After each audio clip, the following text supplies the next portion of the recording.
चली गई है बात, चली गई है। तो अब बात ये कि सर ये इमरान खान साहब हर हुकूमत से नाराज होते हैं। मैंने कहा कि जब तक देखिए जो फ्लॉज यानी पाकिस्तान की किसी माजी की किसी हुकूमत से पाकिस्तानी खुश नहीं है ना। ज़िया-उल हक साहब की हुकूमतों से, मुशर्रफ साहब की हुकूमतों से, है ना, अयूब खान की हुकूमत से, किसी से खुश नहीं है।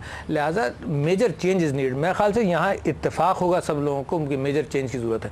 हम जमहूरियत के फेवर में हम समझते हैं जैसी भी लंगड़ी लूली जो भी प्रॉब्लम्स हैं मगर जमहूरियत अब शर्मिला यहाँ बताओ भाई, चलो आप बताओ। अपने सिवा हर किसी से नाखुश हैं, बस उनको ला दें, उनको बिठा दें, बस उनका। मैं कहता हूँ अगर उनको भी बिठा दें, इलेक्शन तो लड़े, उनको बिठा दें, कौम बिठाएगी। शर्मिला इंतजार करो, जो करप्शन किया है अब कौम बिठाएगी। आप तो हाँ, जो करप्शन किया है कौम बिठाएगी। तो देते उनको बिठाने का, बिठाएगी। इलेक्शन में बाइकआउट क्यों किया उन्होंने? जो तुमने हाल किया है ना पिछले भाई, आप लोगों ने इलेक्शन में हिस्सा क्यों नहीं लिया? अच्छा पहले मौका देते और कौम आपको बिठा देती। नहीं, मैं आपको सुनाऊं शर्मिला, आप तो सब छोटी होगी या पता नहीं पैदा नहीं हुई होंगी। एक मौलाना भाषानी होते थे ईस्ट पाकिस्तान में, नाम सुना है?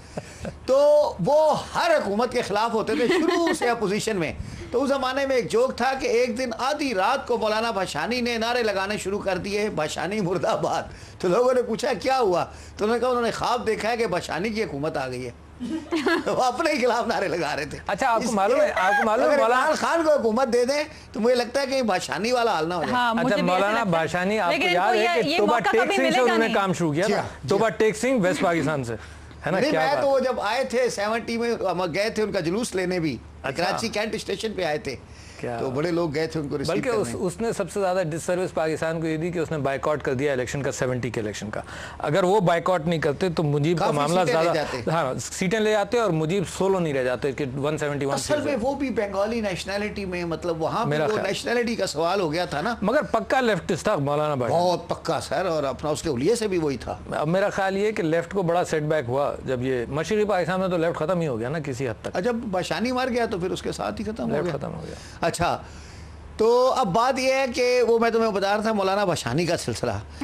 तो इमरान खान साहब जो हैं वो भी मेरे ख्याल में कुछ काफी, उनको मौका कभी नहीं मिलेगा हुकूमत चलाने का। वो हट नहीं, ख्वाब में तो देख सकते हैं कि वो ख्वाब देख देख के वो फ्रस्ट्रेट होते हैं जब भी तो हर किसी के खिलाफ बात करें। आप जितना भी रिडिक्यूल करें, नहीं करते, मगर ये कि ये आपकी टेलीविजन रेटिंग्स बताती हैं कि वो सच बोलता है, सच्ची बात करता है, खरी खरी बात करता है, और ये आप उससे छीन नहीं सकते। लिहाजा हुकूमत में जो मामला जिस अंदाज से जा रहे हैं ना, तो हुकूमत के अंदर आएंगे और आकर मामला सही करेंगे। देखो, अच्छे लोग मार्शल असगर खान साहब का भी स्टाइल यही है। नहीं, एयर मार्शल असगर खान मेरा ख्याल से बड़े सीनियर पॉलिटिशियन रहे हैं, उनके मुतालिक कुछ कहना मुनासिब नहीं होगा, मगर ये कि राइट तो रहे, है ना। और पाकिस्तान को नुकसान ही झूठ से पड़ा है, पाकिस्तान को नुकसान ही करप्शन से पड़ा है, पाकिस्तान को नुकसान ही उस डिसऑर्गेनाइज गवर्नमेंट से पड़ा है, पाकिस्तान को नुकसान उन कॉम्प्रोमाइज से पड़ा है जब सियासतदान फौज के साथ या अमेरिका के साथ या अमेरिका के इंटरेस्ट में कॉम्प्रोमाइज, और जुडिशरी जो थी वो फौज के हक में फैसले करती गई। मैं समझता हूँ कि पाकिस्तान में जफर अली शाह केस, तो ये मेरी इनकी बात के अलावा एक पाकिस्तान के अंदर एक मस्बत चेंज आई है कि एक पिलर ऑफ स्टेट बहुत मजबूत हुआ है ना, वो है आपका जुडिशरी वाला, जुडिशरी अभी। और मैं समझता हूँ उसके मस्बत नताइज निकलने शुरू होंगे। देखिए, जो मैं करप्शन का इल्जाम लगा रहा हूँ, फर्ज करो अगर कोर्ट्स इंडिपेंडेंट होना तो ये कोर्ट्स के अंदर बात जानी चाहिए और जाने लगेगी, एनआरओ का बन रहा है ना बेंच, और जाने लगेगी। तो लिहाजा जो पब्लिक प्रेशर है, पब्लिक प्रेशर तो अभी हवा में रहता है कि इसने चोरी की, इसने चोरी। अच्छा, होता ये है कि चलो इनकी हुकूमत नहीं कर रही, फर्ज करो पिछली हुकूमत की सब छूट गए, किसी के ऊपर कोई नहीं पकड़ा गया, अकाउंटेबिलिटी ब्यूरो ने पकड़ा, नैब ने पकड़ा, सब धो धुलाकर साफ कर एनआरओ में गंगा नहाकर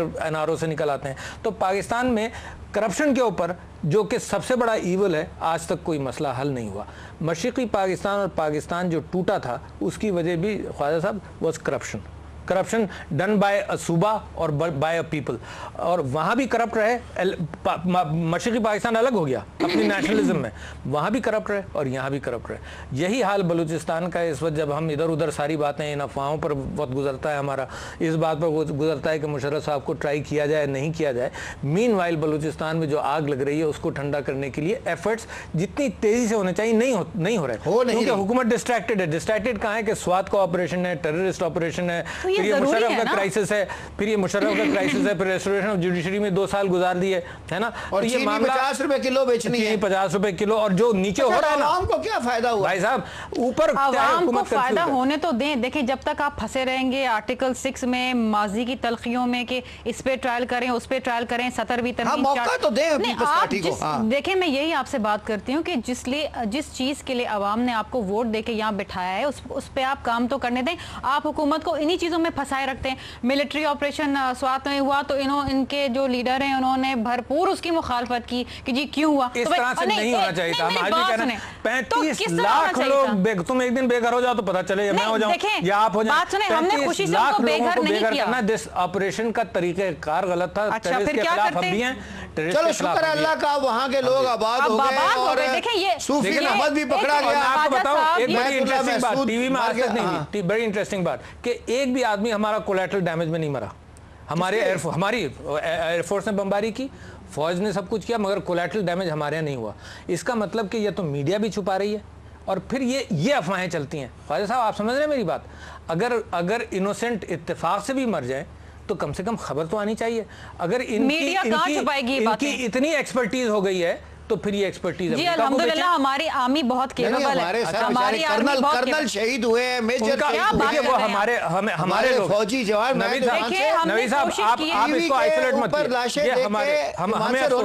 हमें अफसोस है हमारे जवान शहीद हों, हमारे फौजी शहीद हों, हमारा सिविलियन शहीद हो। अब तो एक ही बात है, मतलब बंदा तो हमारा है। तो एक वक्फा लेते हैं फिर करते नाजरीन, एक छोटे से वक्फे पे आते हैं।